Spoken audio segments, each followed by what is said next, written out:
Informasi terkait aktivitas manufaktur Indonesia yang menunjukkan perbaikan stabil pada awal kuartal 4 tahun 2025. Berdasarkan data dari S&P Global, Index Purchasing Managers Index atau PMI manufaktur naik menjadi 51,2 pada Oktober dari 50,4 pada bulan sebelumnya. Kenaikan ini menandakan ekspansi sedang pada kondisi operasional pabrikan nasional dan memperpanjang tren pertumbuhan selama 3 bulan berturut-turut. Peningkatan terutama didorong oleh pertumbuhan pesanan baru yang naik pada laju tercepat yaitu sejak Maret lalu. Lonjakan ini bersumber dari permintaan domestik, sementara permintaan ekspor justru menurun 2 bulan beruntun akibat lemahnya pasar global. Selain itu dilaporkan juga kinerja pasar tenaga kerja yang mulai membaik.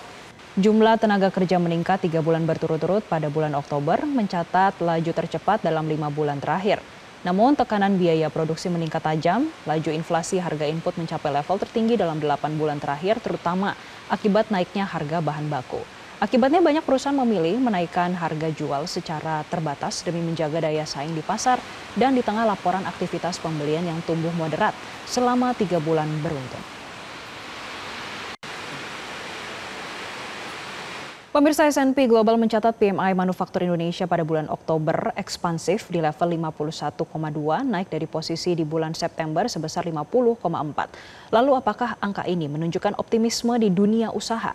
Kami akan membahasnya bersama dengan Direktur Eksekutif KOR Indonesia, Bapak Muhammad Faisal. Pak Faisal, kalau kita melihat data di bulan Agustus 51,5, September 50,4, dan Oktober 51,2, apakah tren ini akan berkelanjutan dan bagaimana menerjemahkan 3 bulan terakhir ini? Apakah benar-benar manufaktur kita sudah bangkit? Ya, terjemahannya dalam 3 bulan terakhir ini memang kalau dari sisi kebijakan, ya baik kebijakan fiskal dan juga kebijakan moneter kan semua ini melonggar nih Mbak. Dengan maksud untuk mengangkat dari sisi permintaan di domestik. Nah, moneter itu BI rate turun kalau nggak salah udah 4 atau 5 kali ya. Lalu stimulus juga baru ada lagi yang ketiga itu kan stimulus fiskal 845 di bulan Oktober walaupun mulainya baru di bulan Oktober. Nah, tapi ini semuanya maksudnya adalah untuk mengangkat dari sisi demand. Sehingga tadi disampaikan bahwa PMI manufaktur itu meningkat terutama karena faktor demand domestik. Ya, ini saya harapkan sudah mulai berdampak sebetulnya dampak daripada pelonggaran kebijakan baik fiskal maupun moneter ini. Nah, tapi di sisi yang lain kita lihat tadi ekspor itu sebetulnya masih turun. Nah, ini sebetulnya expected karena memang kondisi global tidak kondusif, terutama juga ada kebijakan dari Amerika Serikat. Nah, dalam 3 bulan ke depan, menurut saya kalau ini konsisten dijalankan semua stimulus yang ada, dan juga biasanya setiap tahun menjelang akhir tahun itu ada tambahan peningkatan demand ya. Apalagi juga spending dari pemerintah belanja biasanya dikebut itu 2-3 bulan terakhir itu. Nah ini menurut saya dari PMI manufakturnya akan terus naik ya. Paling tidak sampai dengan Desember. Paling jauh lagi juga sampai dengan Januari. Nah jadi ini memang dalam 3 bulan ke depan saya rasa secara agregat kondisi sektor manufakturnya akan lebih bagus karena ada peningkatan dari sisi permintaan, terutama permintaan domestik ya. Walaupun tadi ada catatannya kan, dari sisi harga itu juga naik sebetulnya. Jadi di sisi yang lain inflasi harga untuk input pembelian bahan baku juga ikut naik sebetulnya. Nah tapi saya rasa pelaku industri juga berhati-hati untuk kemudian mentransmisikannya dalam peningkatan harga di konsumen, karena kalau buru-buru ditingkatkan harga produknya di tingkat konsumen ini nanti demand-nya nggak jadi naik dengan optimal ya. Jadi memang demand permintaan itu biarkan naik dulu sampai kemudian relatif lebih kuat.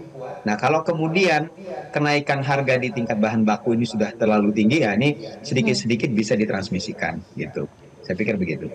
Oke, Pak Faisal, kita melihat bagaimana pemulihan manufaktur saat ini masih ditopang oleh konsumsi di dalam negeri.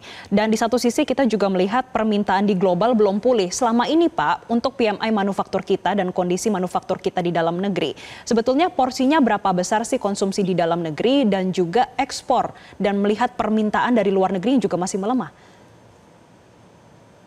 Ya, sebetulnya kalau untuk pasar industri manufaktur memang mayoritas adalah pasar dalam negeri, Mbak. Jadi saya itu 50% lebih itu adalah pasar dalam negeri, sisanya memang pasar ekspor.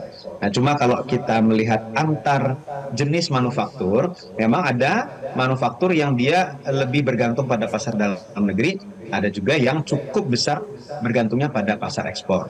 Jadi kalau kita lihat dari strukturnya yang paling besar itu kita manufakturnya sumbangannya terhadap ekonomi itu adalah industri makanan minuman, industri kimia dan farmasi. Nah, ini dua industri ini termasuk juga beberapa industri yang lain ya. Nah, tapi dua industri ini saja misalnya adalah industri yang banyak bergantung pada pasar domestik sebetulnya, gitu ya. Nah, tapi beberapa industri yang lain, ya misalnya industri logam itu kan dia ekspornya ke Cina. Lalu industri tekstil, tekstil itu separuh atau sebagian itu dia bergantung pada pasar ekspor dan separuh dari pasar ekspor itu bergantung pada pasar Amerika. Nah, sehingga ketika ada kebijakan Trump, nah ini tekanan pada industri tekstil, produk tekstil, Baik, kemudian alas kaki itu juga besar ya. oke, Nah, tapi masalahnya yang dihadapi industri tekstil juga bukan hanya ekspor, tapi oke, juga persaingan baik. dengan produk di pasar dalam negeri. Oke, baik. Terima kasih Direktur Eksekutif KOR Indonesia Bapak Muhammad Faisal sudah memberikan insight-nya bagi pemirsa Zona Bisnis Metro TV. Jelajahi cara baru mendapatkan informasi. Download Metro TV Extend sekarang.